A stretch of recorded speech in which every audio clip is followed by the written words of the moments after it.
ॐ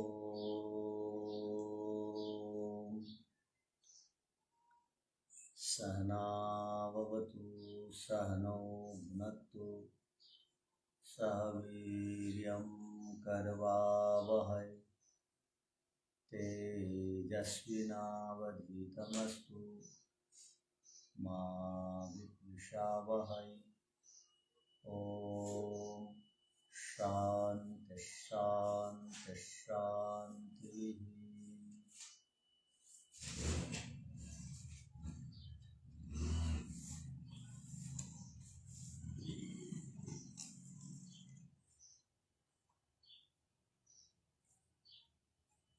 न्याय विद्या, जिसको अन्वीक्षा कहते हैं,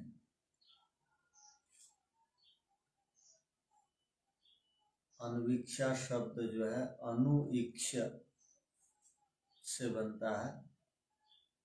अनु माने बाद में, पश्चात, इक्ष माने जानना।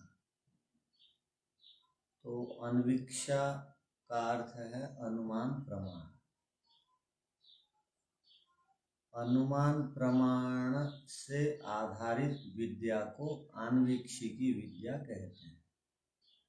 प्रत्यक्ष और आगम के बाद जो ज्ञान हम जिस हेतु, जिस युक्ति, जिस प्रमाण से जानते हैं, वह आन्वीक्षिकी विद्या है। तो न्याय प्रवृत्त होता है पक्ष और विपक्ष से। तो न्याय विद्या पक्ष और विपक्षों से चलने वाली विद्या है। तो पक्ष और विपक्ष तीन प्रकार के होते हैं। पक्ष और विपक्ष तीन प्रकार के होते हैं। एक प्रकार को कहा जाता है वाद, और एक प्रकार को कहा जाता है जल्प, और एक प्रकार को कहा जाता है वितंडा। बातचीत जब भी कोई करते हैं, वो या तो वाद करेंगे, या जल्प करेंगे, या वितंडा करेंगे। जो जलपते रहता है उसको जल्पी बोलते हैं। तो जप जल्प व्यक्तायाम वाची धातु है। जप को भी जल्प कहा जाता है, जप करना को भी जल्प करना कहा जाता है। जप का अर्थ होता है एक शब्द को बार बार बोलना। तो वो उसी से जल्प और जप का एक ही अर्थ है, बोलना। किंतु जप का विशेष अर्थ है मन में बोलना, और जल्प का विशेष अर्थ है बड़बड़ाना, मुंह से प्रकट करके बोलना। तो वाद जो करता है उसको वादी बोलते हैं, जो जल्प करता है उसको जल्पी बोलते हैं, जो वितंडा करता है उसको वैतंडिक बोलते हैं। तो जब कभी भी दो आदमी परस्पर बातचीत करते हैं, तो पक्ष विपक्ष और वितंडा, ये तीन में से कोई एक को वहां पर ले आते हैं। अर्थात कोई एक प्रकार के पदार्थ को ले आते हैं। जल्प एक पदार्थ का नाम है, वितंडा एक पदार्थ का नाम है, वाद एक पदार्थ का नाम है। तो वाद जल्प वितंडा एक एक पदार्थ हैं 16 पदार्थों में से। तो वाद का अर्थ क्या है? यदि हम किसी से पूछें आप वाद क्यों कर रहे हैं जी, आप वाद क्यों कर रहे हैं जी, तो वो बोलेगा मैं सत्य को जानने के लिए वाद कर रहा हूं जी। तो वाद का परिणाम है सत्य सिद्धांत में पहुंचना। ध्यान रखिए क्या कहा गया, वाद क्यों करता है व्यक्ति? सत्य को जानने के लिए। आप जब सत्य को जानने के लिए पक्ष विपक्ष बन करके बातचीत करते हैं, आपका पक्ष जब टूट जाता है, क्योंकि आपका पक्ष असत्य था, उसने आपका पक्ष को खंडित कर दिया, और खंडित करने के बाद आप सत्य पर पहुंच गए, तो उसको कहेंगे वाद। तो वाद क्यों कर रहे हैं जी? तो सत्य को जानने के लिए वाद किया जाता है। मेरा पक्ष खंडित हो जाने पर भी जब मैं सत्य को स्वीकार कर लेता हूं, तब मेरा जीवन सफल है। और सत्य को वही स्वीकार करता है जिसके संस्कार उत्तम होते हैं, जिसके माता पिता बढ़िया होते हैं, जो ठीक वातावरण में पलता बढ़ता है, वह बिना संकोच, बिना भय, बिना लजाए हुए सत्य को स्वीकार करता है। तो बातचीत में सत्य को स्वीकार करने वाला वो वादी होता है। तो हम लोग वादी बने, विवाद ना करें। यहां वाद का अर्थ विवाद नहीं है, यहां वाद का अर्थ केवल बातचीत नहीं है। हम जब दो आदमी आपस में मिल करके बातचीत करते हैं, तब किसी की निंदा चुगली या प्रशंसा करते हैं। किंतु यहां क्या कहा गया, जब भी कोई बातचीत करें, बहुत प्रकार की बातचीत होती है, वार्तालाप की विधियां होती हैं, तो जब भी कोई बातचीत करें तो सत्य को निर्णय करें, असत्य को छोड़ें। मेरा पक्ष भी यदि असत्य है, दूसरे का पक्ष यदि सत्य है, वो शत्रु भी क्यों ना हो, वो यदि सत्य कह रहा है, यदि आपने उसको स्वीकार कर लिया तो आप ठीक वादी बनेंगे।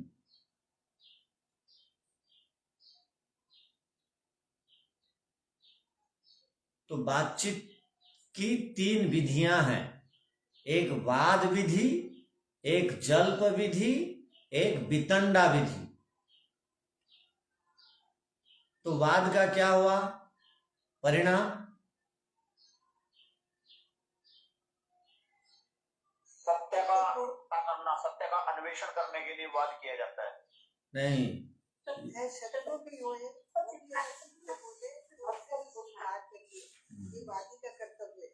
तो आप ध्यान से नहीं सुनते हैं। सत्य में पहुंचना का हाँ, बस आपने कहा सत्य को खंडित करने वाला बात इसका मतलब और कहीं ध्यान है आपका। सत्य को जानने के लिए वाद किया जाता है। चलिए,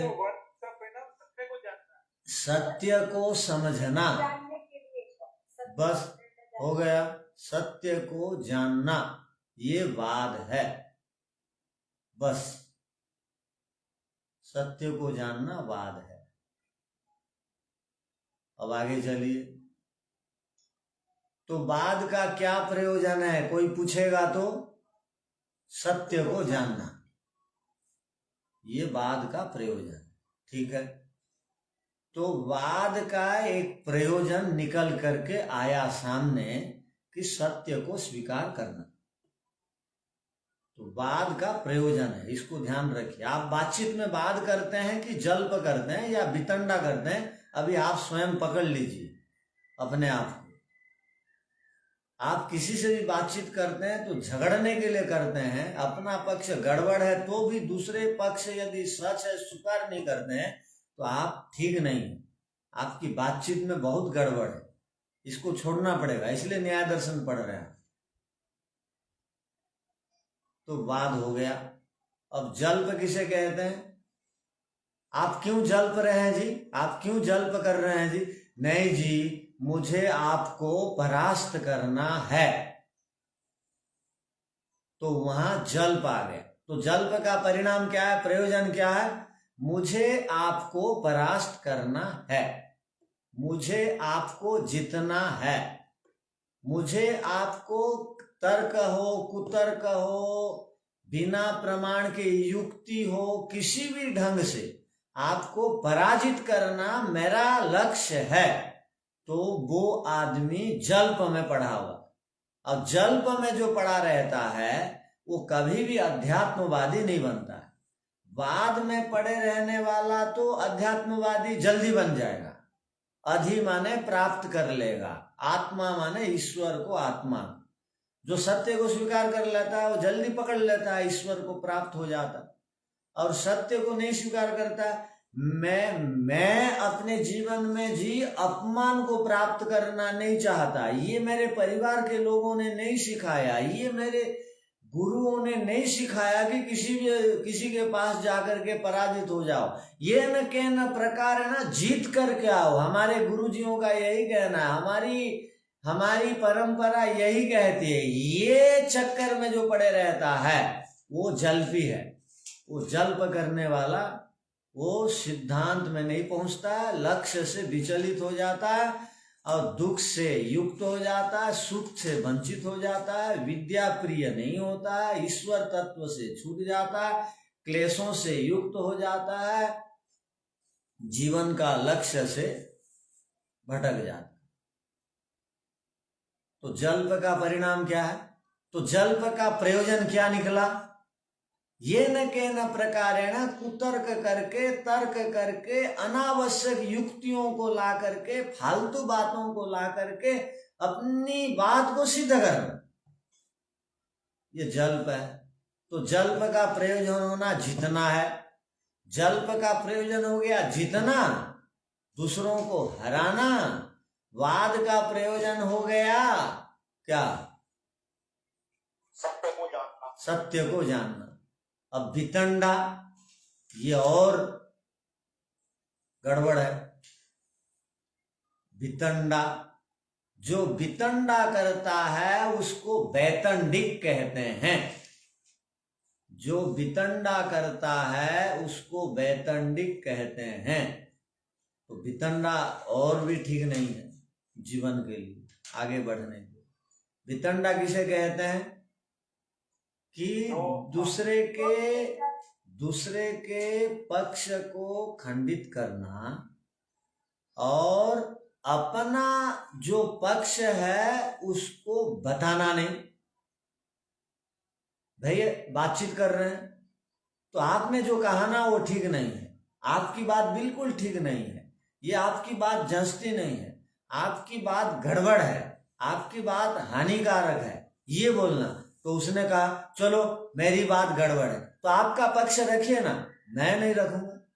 आप जो बोल रहे हो ना ठीक नहीं है। आप लोगों के कारण ही समाज में विषमताएं फैलती हैं।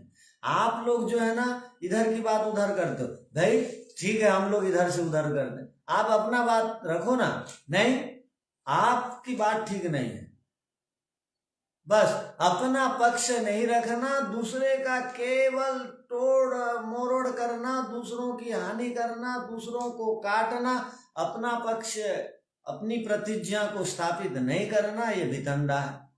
तो वितंडा स्वयं को भी नहीं करना है, वितंडा दूसरों को भी करने नहीं देना है। इसलिए न्याय दर्शन पढ़ना है।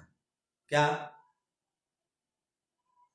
वितंडा स्वयं भी नहीं करना, दूसरों को भी नहीं करने देना, इसलिए न्याय दर्शन पढ़ना चाहिए।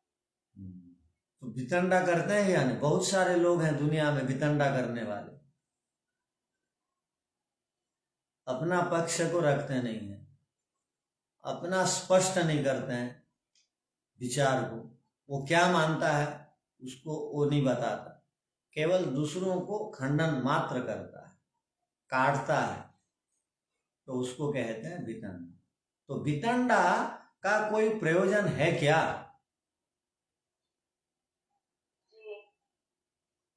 अब इसकी परीक्षा होगी। चलिए अब पढ़िए, भाष्य देखिए। भूमिका आज की बन गई। बातचीत में 3 प्रकार के पक्ष विपक्ष वाले देखने को मिलते हैं। वैतंडिक भी मिलेंगे, जल्पी वाले भी मिलेंगे, वादी भी मिलेंगे। आपको वादी बनना है, जल्पी भी नहीं बनना है, वैतंडिक भी नहीं बनना है। अब आगे चलिए देखिए। तत्र बाद जल्पो सप्रयोजनौ, तत्र बाद जल्पो सप्रयोजनौ। अब बाद जल्प वितंडा में से प्रयोजन का प्रकरण अभी समाप्त नहीं हुआ है। प्रयोजन किसे कहते हैं का प्रसंग चल रहा है। तो प्रयोजन में बाद और जल्प का उद्देश्य तो पता लग गया, ये प्रयोजन वाले हैं। अर्थात बाद का प्रयोजन है सत्य को जानना और जल्प का प्रयोजन है परास्त करना। तो बाद जल्प का उद्देश्य पता लग गया। अब आगे क्या कह रहे हैं? बाद जल्प, उसका अर्थ आपने लिखा ना अभी, क्या कहा गया? तत्र बाद जल्पो सप्रयोजनों का अर्थ क्या हुआ? इन 16 पदार्थों में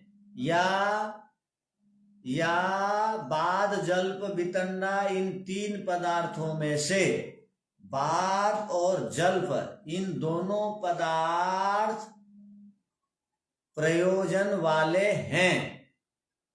अर्थात एक का प्रयोजन सत्य को जानना, एक का प्रयोजन परास्त करना, दूसरों को जीतना, ये हो गया प्रयोजन।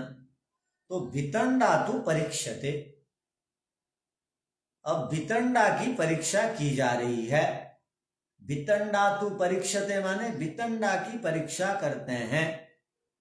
वितंडा प्रयोजन वाली है या वितंडा प्रयोजन वाली नहीं है, इसकी अब परीक्षा होगी। वितंडा प्रयोजन वाली है या वितंडा प्रयोजन वाली नहीं है, अब इसकी परीक्षा होगी। इस पंक्ति का अर्थ हो गया, कौन सी पंक्ति का अर्थ हो गया? वितंडा तु परीक्षते। अब वितंडा की परीक्षा की जा रही है। वितंडा प्रयोजन वाली है या प्रयोजन वाली नहीं है। जिस प्रकार वाद और जल्प का प्रयोजन है, वैसे वितंडा का प्रयोजन है क्या? अब समझते जाइए। वितंडया प्रवर्तमानो वैतंडिकः, वितंडा करने वाला, वितंडा में प्रवर्तमान,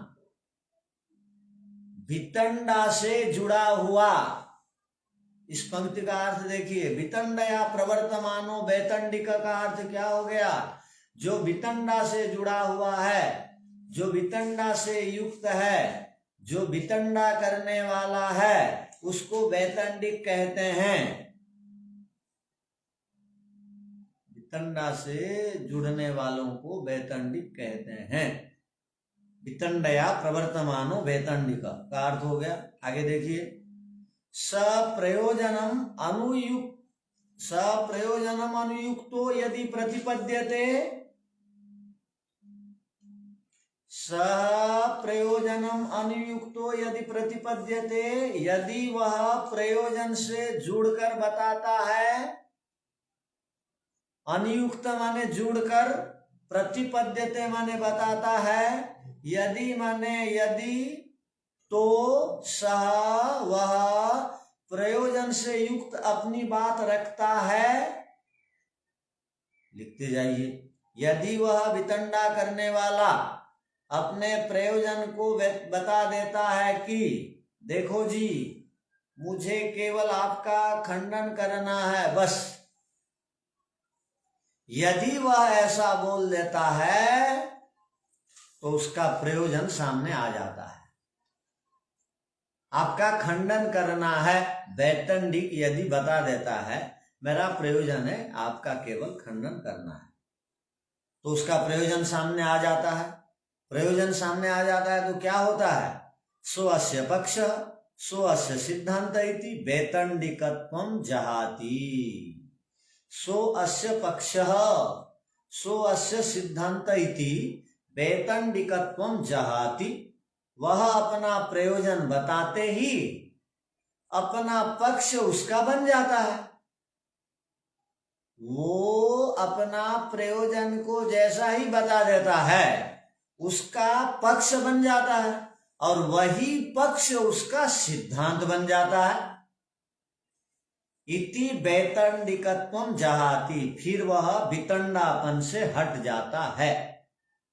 इति वैतंडिकत्वं जहाति माने फिर वह वितंडापन से हट जाता है। यदि वह अपना प्रयोजन को, पक्ष को, सिद्धांत को बता देता है तो वह वितंडापन से हट जाता है। इतनी बात समझ में आ गई?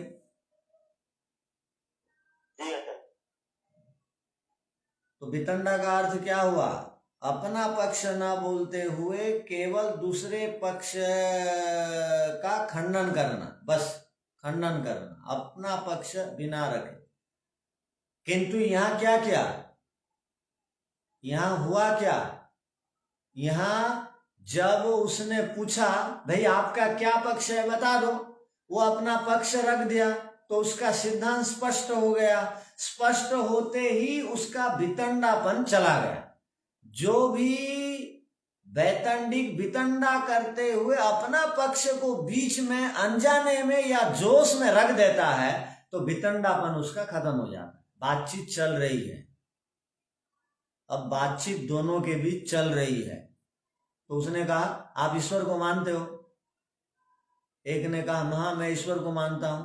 तो वितंडा वाले ने वहां बैठा था, उसने कहा देखो ईश्वर होता ना तो ये लड़ाई झगड़ा, अशांति, ये सब दिखाई देते क्या? ये अशांति क्यों दिखाई दे रही है? इसलिए ईश्वर नहीं है। ईश्वर रहते तो ये भेद सब दिखाई देता क्या?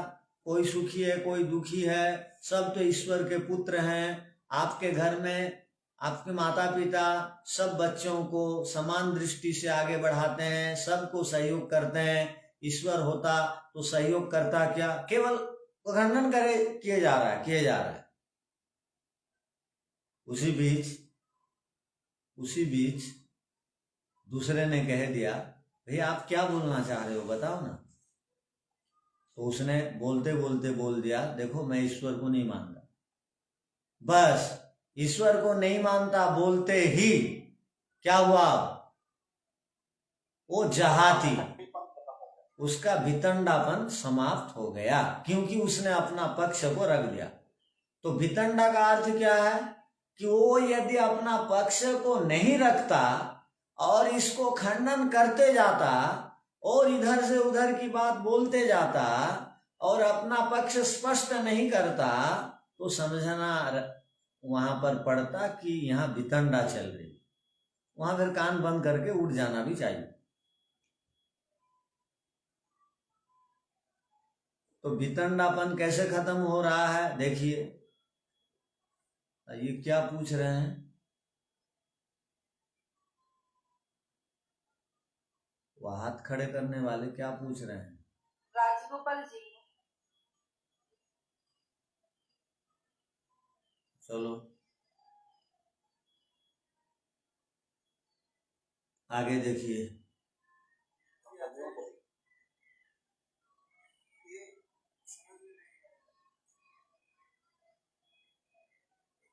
क्या नहीं आया तो पूछ लीजिए, वो शब्द बोले।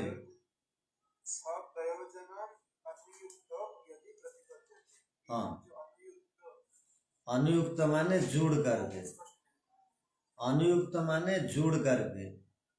यदि वह वितंडा करने वाला प्रयोजन से युक्त होकर के अपनी बात रखता है,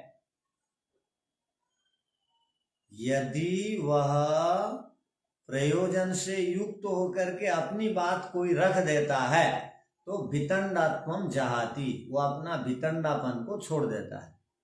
जिस प्रकार वाद का प्रयोजन क्या है? सत्य को स्वीकार करना। जल्प का प्रयोजन क्या है? दूसरों को परास्त करना। वितंडा का प्रयोजन क्या है? खंडन करना है, किंतु वो बोल नहीं रहा है मेरा उद्देश्य खंडन करना। किंतु बातचीत के बीच में जब उससे पूछ लिया गया, खंडन भर ही कर रहा था, उसी बीच उसने पूछ लिया कि भाई आप क्या बोलना चाहते हो, वो अपना पक्ष नहीं रख के बोले जा रहा है तो वितंडा है। यदि उसने अपना पक्ष रख दिया, देखो मेरा उद्देश्य आपका खंडन करना, बोल दिया, तो वितंडत्वम जहाति, प्रयोजन को बता दिया। जिस प्रकार जल्प का प्रयोजन था, वही वितंडा जल्प में जब आ जाता है तो वितंडात्वम जहाति। अब बात पकड़ में आई? जल्प में आ जाना चाहिए वितंडा। खंडन कर रहा था। आप लोग पूरे गांव में ऐसी बातचीत होती है, वितंडा या जल्प, कोई बाद तक जाता है क्या? या आप देखे हो बाद तक जाने वालों में? बहुत कम जाते हैं जी। बस अब आपने न्याय दर्शन पढ़ के जाना कि बाद क्या है, जल्प क्या है, वितंडा क्या है। आप किस में फंसे हुए थे वो भी जान लिए। आप जल्प में और वितंडा के चक्कर में ही थे, तो अब आगे चलिए। इसलिए इसको इतना ध्यान से पढ़ रहे हैं आप। तो दो पक्ष हो, दो अलग अलग बातें चर्चा में चल रही हो, जहां कोई व्यक्ति दूसरे का खंडन करता जा रहा हो और दूसरे से पूछता हो आप क्या मानते हो, और उसका खंडन भर कर रहा हो लेकिन अपना पक्ष नहीं रख रहा हो, उसको कहते हैं वितंडा। अब आगे की पंक्ति देखिए।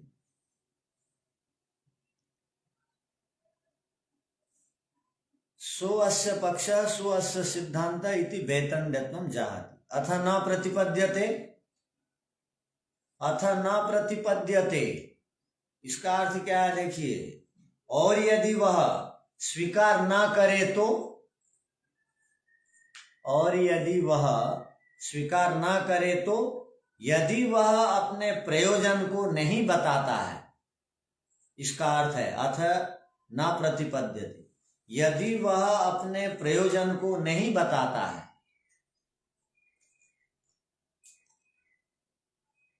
अर्थ को आपने लिख लिया, यदि वह अपना प्रयोजन को नहीं बताता है। अब तक तो गलती से बता दिया तो जल्पी में चला गया, जल्प हो गया उसका। यदि वह अपना प्रयोजन को नहीं बताता है, केवल खंडन मात्र करते जाता है, तो क्या होगा? नायम लौकिको ना परीक्षक इति आपद्यते। ऐसे व्यक्ति को ना तो वह लौकिक व्यक्ति कहलाएगा, लौकिक माने सामान्य, लौकिक माने लोक व्यवहार को नहीं जानने वाला, लौकिक माने जो व्यवहारिक नहीं है, और न परीक्षक। परीक्षक कहते हैं विशेष को, परीक्षक कहते हैं विद्वान को, परीक्षक कहते हैं प्राज्ञ को, परीक्षक कहते हैं विप्र को, परीक्षक कहते हैं परीक्षा करके प्रमाण से बोलने वाले को। जो केवल दूसरे का खंडन करता है, अपना पक्ष नहीं बताता है, उसका क्या प्रयोजन है, जितना है या सत्य को जानना है, ये दो नहीं बताता है, तो वो ना लौकिक व्यक्ति कहलाता है, ना सामान्य व्यक्ति में उसको गिना जाएगा, ना विशेष व्यक्ति में उसको गिना जाएगा। ये दोनों व्यक्तियों में वो नहीं आ सकता।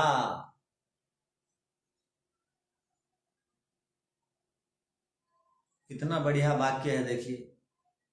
नायम लौकिको ना परीक्षक इति आपद्यते। नायम लौकिको ना परीक्षक इति आपद्यते। तो ऐसी स्थिति में ना उसको लौकिक कहा जाएगा, ना उसको परीक्षक कहा जाएगा। तो इससे सिद्ध होता है कि, इससे क्या सिद्ध होता है? अब न्याय दर्शन पढ़ने वाले क्या सिद्ध कर लेंगे? ऐसे व्यक्तियों को क्या बोलेंगे? क्या बोलेंगे ऐसे लोगों का? नहीं नहीं नहीं, ये वैतंडिक है। उसको अंगुली दिखा के बोलेंगे नहीं ये वैतंडिक है, ये ना सामाजिक है, ना लौकिक व्यवहार जानता है, ना वैदिक व्यवहार जानता है, ना विद्वान है, ये वैतंडिक है। आप लोग ऐसा बोलेंगे। अब आप वैतंडिक को समाज से अलग करके निकालने में सक्षम हुए या नहीं, होंगे या नहीं?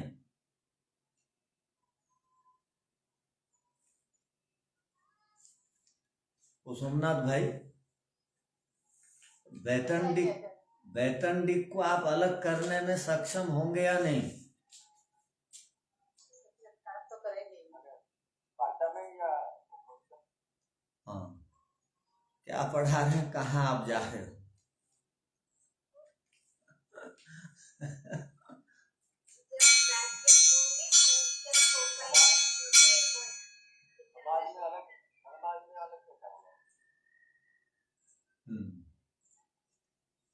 मैंने आप बातचीत करेंगे तो जो वितंडा करता है उसको पहचान लेंगे या नहीं? उसको पहचान लेंगे, उसको दूर है। लोगों की नजर में गिर जाएगा। लोगों की नजर में कहाँ गिरेगा? लोग तो जानते ही नहीं है ये वितंडा है क्या बोलकर। उसमें बातचीत होगी वहां पर तो वो नजर से गिरेगा ही। वो लौकिक नहीं होगा, वो तो वितंडा का अर्थ ही नहीं जानता है। आपने जान लिया कि ये वितंडा कर रहा है, ये वैतंडिक आदमी है, क्योंकि अपना पक्ष तो रखता नहीं, अपना सिद्धांत क्या है बताता नहीं, वो केवल मेरे विषय मेरे ही पीछे पड़ा हुआ है, मैं ठीक नहीं हूं, मैं ठीक नहीं हूं। अरे आप क्या हो, आपको ठीक किस प्रकार कहा जाएगा, बोलो ना। नहीं, मैं अपने विषय में नहीं बोलूंगा, आप ठीक नहीं, आप जो बोल रहे हो ठीक नहीं बोल रहे हो। यदि आपका कहना ठीक होता तो ऐसी स्थिति दिखाई देती क्या? आप ठीक नहीं हो तो ये वितंडा है, ऐसी स्थिति में वो वैतंडिक कहलाता है। वो वैतंडिक ना लौकिक आदमी होता है, ना वैदिक आदमी होता है, ना विद्वान होता है, ये कह रहे हैं। चलिए आगे चलिए। अथापि परपक्ष प्रतिषेध ज्ञापनम प्रयोजनम द्रवीति, यदि वह गलती से तो नहीं लिखा है यहां पर, समझने के लिए मैंने कह दिया, यदि वह सामने वाले व्यक्ति के पक्ष का खंडन करना ही मेरा प्रयोजन ऐसा बोल देता है, इसका अर्थ है अथापि और यदि वह परपक्ष प्रतिषेध ज्ञापनम प्रयोजनम ब्रवीति, यदि वो दूसरे का पक्ष को खंडन करना ही मेरा प्रयोजन ऐसा बोलता है, इतना अर्थ हो गया ब्रवीति का अर्थ तक। एतदपि तादृगेव, यह भी उसी प्रकार होगा। किस प्रकार होगा? यह भी उसी प्रकार होगा। किस प्रकार होगा? जो पीछे आया, सो अस्य पक्ष सो अस्य सिद्धांत इति वैतंडिकत्वम जहाति, वो अपना पक्ष को बोल दिया तो उसका पक्ष स्पष्ट हो गया तो वैतंडिकत्व चला गया। यदि उसने कह दिया, यदि वो भूल से गलती से कह दिया मेरा पक्ष है दूसरे का पक्ष का प्रतिषेध करना, खंडन करना, तो तादृगे वो भवती, तादृग माने उसी के समान हो गया जो पीछे बताया गया कि उसका पक्ष स्पष्ट हो गया, वितंडिकत्व उसका समाप्त हो गया। यहां तक पंक्तियां आ गई।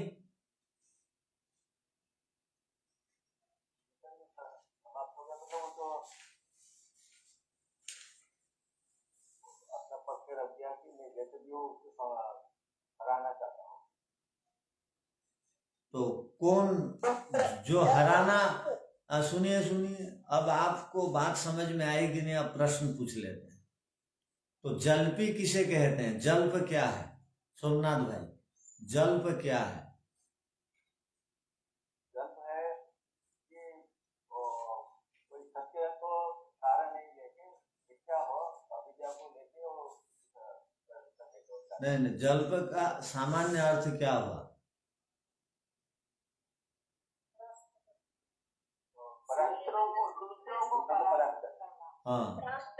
इसको आप भूल जाएंगे तो बात नहीं पकड़ में आएगी। जल्प का प्रयोजन है परास्त करना, वाद का प्रयोजन है सत्य को स्वीकार करना, वितंडा का प्रयोजन है जल्प और वितंडा का नहीं अपनाना, माने केवल दूसरे का खंडन करना, अपना भी नहीं बताना। भाई आपका उद्देश्य क्या है, उसने कह दिया मेरा उद्देश्य आपको परास्त करना, हो तो जल्प हो गया।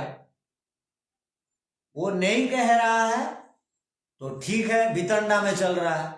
जो वितंडा वाला है वो वैतंडिक है, जो वैतंडिक है उसको लौकिक या परीक्षक नहीं कहा जाएगा, ये कहा गया यहाँ पर। अब यहाँ पर प्रश्न आया, यदि बातचीत के अंतर्गत कोई वितंडा करने वाला कोई केवल पर पक्ष का केवल खंडन कर रहा था, अपना पक्ष को स्थापित नहीं कर रहा था, किंतु बीच में जब 2-3 बार पूछा गया, भाई आप इतनी सारी बातें बोल रहे हो, ये बताओ ना आपका अपना पक्ष क्या है। 2-3 बार पूछा, वाद विवाद परस्पर जिनसे बातचीत हो रही थी उसने पूछा, भाई आपका पक्ष क्या है बता दो, आप परेशान क्यों हो रहे हो, आप बार बार उसी बात में क्यों खंडन क्यों कर रहे हो। आपका बात बता दोगे तो मैं भी स्पष्ट हो जाऊंगा कि आपका पक्ष क्या है, उसके बाद बातचीत आगे बढ़ाएंगे। वो यदि गलती से अपना पक्ष बोल दिया तो वो वितंडात्व को छोड़ करके जल्पी में चला जाए, ये कह रहे हैं। हाँ, अब चलिए आगे। एतदपि तादृगेव तक हो गया। अब एतच्च, हाँ, यो से जाने, ऐसा होने पर, अब आप लिखेंगे ऐसा होने पर,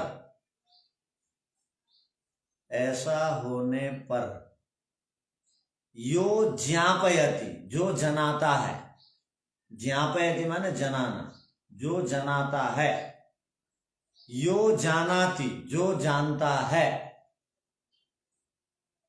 ये न ज्ञाप्यते जिसके द्वारा जनाया जाता है,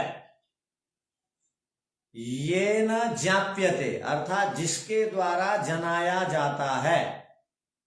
तो बातचीत में हम किसी को कुछ बोलते हैं तो किसके द्वारा जनाते हैं, या तो प्रमाण देते हैं, या दृष्टांत देते हैं, या उदाहरण देते हैं, या तर्क देते हैं, या युक्ति देते हैं, या हेतु देते हैं, ये सब आ जाएगा इसमें ज्ञाप्यते। ये न ज्ञाप्यते जिसके द्वारा जनाया जाता है। ध्यान सुनिए, ध्यान से सुनिए। ऐसा होने पर उसका सिद्धांत और पक्ष जब बन जाता है, ऐसा होने पर यो ज्ञापयति जो जनाता है, यो जानाति जो जानता है, ये न ज्ञाप्यते जिसके द्वारा जनाया जाता है प्रमाण आदि के द्वारा, और यच्च ज्ञाप्यते जिसको जनाया जाता है। यच्च ज्ञाप्यते का अर्थ जिसको जनाया जाता है। एतच्च प्रतिपद्यते यदि, इन चारों को यदि स्वीकार करता है, एतच्च प्रतिपद्यते यदि, इन चारों को यदि स्वीकार करता है, तदा वैतंडिकत्वम जहाति, तब तो वह वैतंडिकत्व को, वितंडापन को छोड़ देता है। कितना अर्थ हो गया। तदा वैतंडिकत्वम जहाति, तब तो वह वैतंडिकत्व को या वितंडापन को छोड़ देता है। यदि इन चारों को वह स्वीकार कर लेता है तो वितंडापन को छोड़ देता है, ये कहना चाह रहे हैं। वो चार क्या है, एक है बताने वाला, ज्ञापयति माने बताने वाला, मैं बता रहा हूं, मैं ज्ञापयामी, अहम ज्ञापयामी, मैं बता रहा हूं। और दूसरा क्या है, जिसको बता रहा है, सुनने वाला एक है, यो जानाति, सुनने वाला जानता है। एक आदमी बताता है ज्ञापयति, दूसरा जानाति सुनता है, सुनता है। और तीसरा क्या है, जिससे बता रहा है, ये न ज्ञाप्यते, प्रमाण से बता रहा है, ये न ज्ञाप्यते। तीसरी बात हो गई।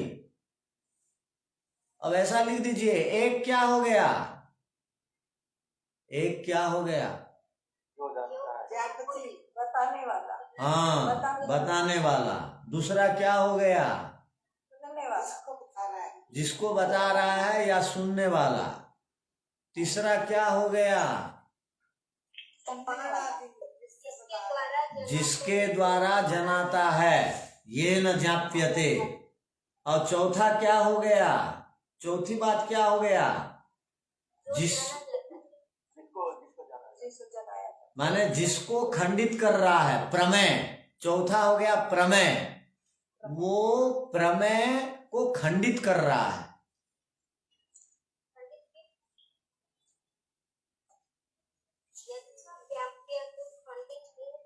वैकल्पिक है ना, वो खंडन करेगा।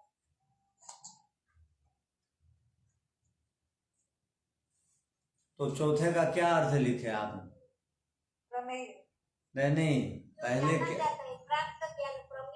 हाँ जनाया जाता है। तो प्रमिति में क्या मिलता है उसको, वस्तु का ज्ञान, प्रमेय का ज्ञान, यथार्थ ज्ञान, स्वीकार कर लेना। तो ये हो गया प्रमिति, खंडित क्या।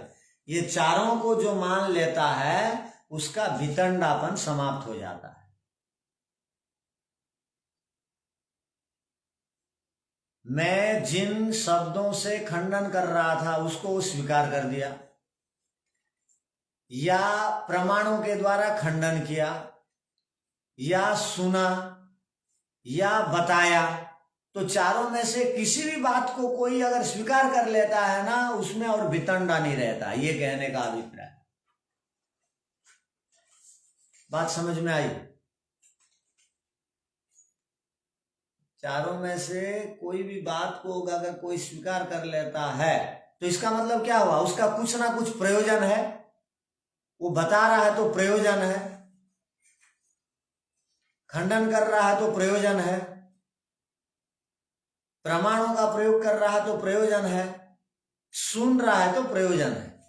प्रयोजन है इसका मतलब, प्रयोजन है इसका मतलब वितंडात्व को छोड़ रहा है। आगे देखिए, अथ न प्रतिपद्यते, यदि वह कुछ नहीं बोलता है, अथ न प्रतिपद्यते, यदि वह कुछ नहीं बोलता है अर्थात स्वीकार नहीं करता है, तो यदि वह कुछ नहीं बोलता है, स्वीकार नहीं करता है, तो परपक्ष प्रतिषेध ज्ञापनम प्रयोजनम इति एतद अस्य वाक्यम अनर्थकम भवति। उसका अर्थ लिखिए, अगर वह इन चारों को स्वीकार नहीं करता है, अल्प विराम, वह यूं कह रहा था कि परपक्ष का प्रतिषेध करना चाहता हूं, परपक्ष का केवल प्रतिषेध करना चाहता हूं कह रहा था, तो उसका वह वाक्य अनर्थक हो जाएगा, व्यर्थ हो जाएगा। अगर यह कहा कि परपक्ष का प्रतिषेध कर रहा हूं, यदि उसने ये कह दिया मैं परपक्ष का प्रतिषेध कर रहा हूं, तो वह जानना चाहता है, नहीं, यदि वह कह दिया कि मैं परपक्ष का खंडन कर रहा हूं, प्रतिषेध कर रहा हूं, तो वह क्या चाह रहा है, मैं कुछ जनाना चाह रहा हूं, वो ज्ञापयति, वो जनाना चाह रहा है। ध्यान रखिए क्या कह रहे हैं यहां पर, यदि उसने कह दिया मैं परपक्ष का खंडन कर रहा हूं, तो इसका मतलब हो गया वो कुछ बताना चाह रहा है, जनाना चाह रहा है, मनाना चाह रहा है। किसके द्वारा बताना चाह रहा है, मनाना चाह रहा है, वो जो जनाना चाह रहा है किसके द्वारा, कि आपका पक्ष को मैं खंडन करने के लिए बात कर रहा हूं। तो इसका मतलब क्या हुआ, वो जना रहा है इसका मतलब हुआ वो जना रहा है और सामने वाला जो है वो जान रहा है। और किससे जना रहा है? प्रमाण प्रमेय आदि दे करके जना रहा है। यदि वितंडापन को रखने वाला ने मान लिया मैं आपका प्रतिषेध कर रहा हूं, इसका अर्थ क्या हुआ? मैं आपको जना रहा हूं, ज्ञापयति, और जो सुन रहा है वो जानाति, और जिसके द्वारा वो जना रहा है ये न ज्ञाप्यते, वो प्रमाण दे करके बोल रहा है, खंडन कर रहा है, वो ज्ञाप्यते दे रहा है, और जिससे वो जना रहा है वाक्य से खंडन कर रहा है वो एक बात हो गई। इस प्रकार वह सुना रहा है वह भी होगी, वह जो सुना रहा है जो बात वो एक हो गई, सुना रहा है वह एक हो गई। तो इन चारों में से यदि कुछ भी है कहता है तो परपक्ष प्रतिषेध ज्ञापनम प्रयोजनमिति एतदस्य वाक्यम अनर्थकम भवति, वह वाक्य उसका अनर्थक हो जाता है।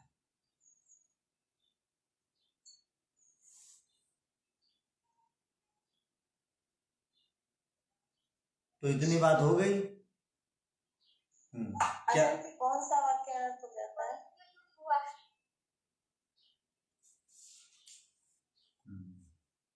क्या कंफ्यूजन हुआ?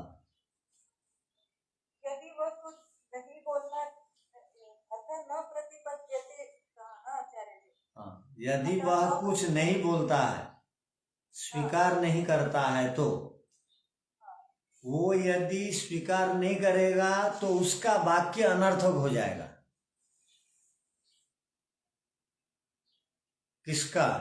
उसका न करना अनर्थक हो जाएगा। यदि चारों में से एक भी बात स्वीकार नहीं करेगा तो वो जो बोलेगा अनर्थक हो जाएगा। वितंडा वाक्य जो है पागलपन है। वितंडा से युक्त जितनी भी बातें की जाती हैं वो सारी बातें अनर्थक होती हैं या सार्थक होती हैं? सार्थक होती हैं तो बता दीजिए आप जो नहीं समझ रहे हैं। तो अथ न प्रतिपद्यते का अर्थ यदि वह कुछ भी नहीं बोलता है, प्रयोजन स्वीकार नहीं करता है, तो प्रयोजन कौन स्वीकार नहीं कर रहा है? वैतंडिक स्वीकार नहीं कर रहा है, तो वो वैतंडिक की बात अनर्थक हो गई, वाक्यम अनर्थकम। यदि उसने स्वीकार कर लिया और उसने कह दिया कि मेरा प्रयोजन था आपका खंडन करना, तो उसका वैतंडित्वपन भी समाप्त हो जाता है। ठीक है, इतना समझ के आइए। क्या नहीं समझ में आया पूछिए।